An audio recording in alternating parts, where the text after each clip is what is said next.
Alright, so today we're going to talk about Bloodhound. This is a fast-paced horror FPS inspired by many legends of the 90s, movies and video games alike. So, is it worth playing? I'll be giving you a quick summary on how the game plays, the good, the bad, and then finally if I recommend it and to who. So let's get started. The story. The Steam page did a good job in one sentence, so I'll be using that. Crush the cult of Astaroth and vanquish her hellspawn. Make them squeal and hide where they came from. That's pretty much it. During the game, you're not going to get much story than that. So unless you read the Steam page, you got nothing. This is it. So the gameplay, this is a horror FPS game. I guess you can call it a boomer shooter. It has that sort of style. Think Doom, Wolfenstein, but if you want a more of a modern take, how about Metal Hellsinger, which is a very good game. I highly recommend that. So you're going to be going through linear stages primarily. I say primarily because sometimes you will be backtracking tiny puzzles with, pulling levers, grabbing different colored keys to open up gates. You're going to be shooting through lots of different rooms, large rooms, tiny rooms, hallways, waves of enemies, simple enemies, bosses, and then you're going to be repeating. It's pretty simple, as I mentioned. If you are familiar with the games that I mentioned, boomer shooter-esque, then you know exactly what to expect out of this game. So let's move over to the good stuff. All right, I like the variety here in terms of weapons, enemies, and axe. So basically, there's 10 weapons in the game, and to give you an example of some of them, you have an infinite katana, which you can use if you ever run out of ammo, pistols, shotguns. But then you get really cool things like exploding crossbows where you can detonate where the arrow is. A lot of these weapons have just a primary attack, but some of them, if you press the alternate fire, they do different things, like you pull out multiple of them, or as I mentioned, the arrow, you press right click to explode where the bolt is. There's 16 different enemies in the game, and there's 5 bosses total, and there's 5 acts. So the 5 bosses and the 5 acts kind of go together. Another good point here is the action. I think it's really well done. I've played a lot of these types of games, and this one has good responsive combat. The hitboxes are just right. You always have access to tons of ammo. Those health packs lying everywhere, tons of armor, and yeah, like I said, you have 10 or so weapons, so you're always going to be switching between all of them. You also have some special abilities. These are in the form of consumables. So you run around and you find like a clock. It's not a clock. What's that thing called? The sand thing that you tip over. Oh, a glass sand timer. There you go. You hit one of the special abilities and time slows down, but you move regularly, etc. So stuff like that. You also have a demon form. If you kill enough enemies, you pick up orbs, and then once it hits a percentage of 100, you activate it. You turn red. You do extra damage. You take no damage. Use it during a pinch. That sort of thing. So you got sprinting. You got dashing.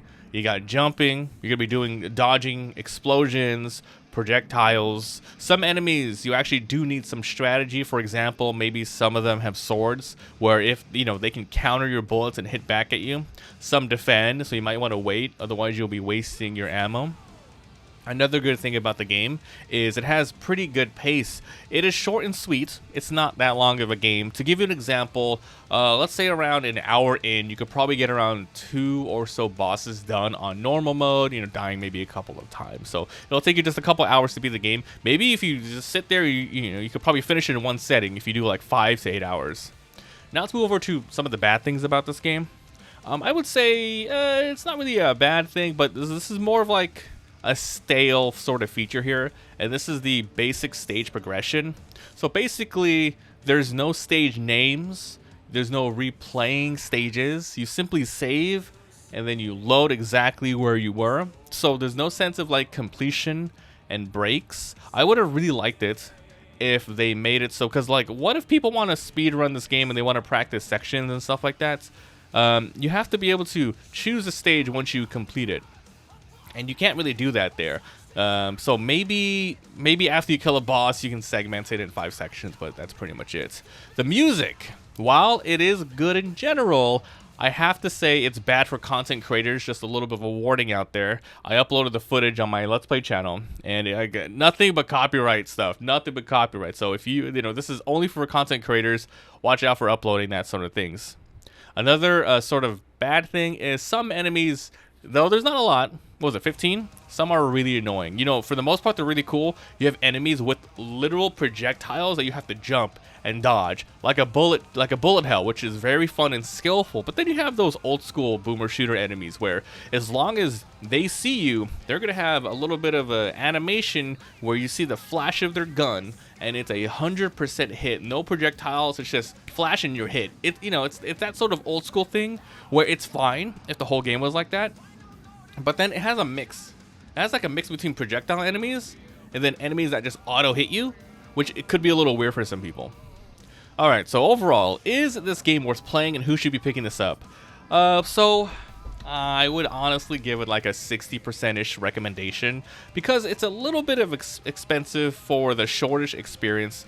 $15, right? That's like on the cusp of like, oh, I do want to pay that or I don't want to pay that. But then you have to think about the extra stuff you get. It's nothing but a straight linear experience with no replayability unless you start from the very beginning.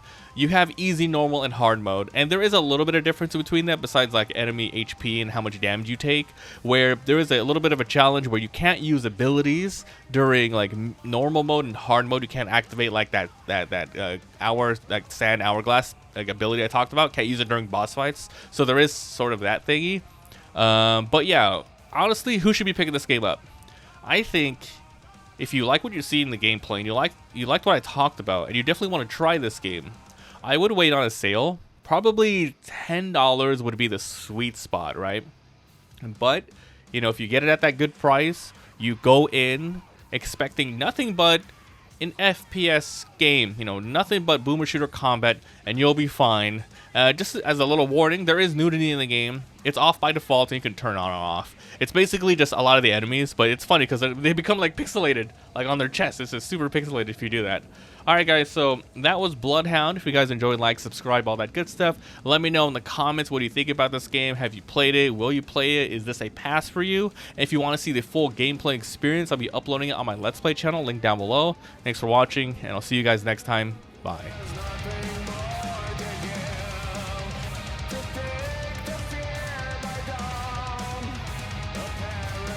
Soon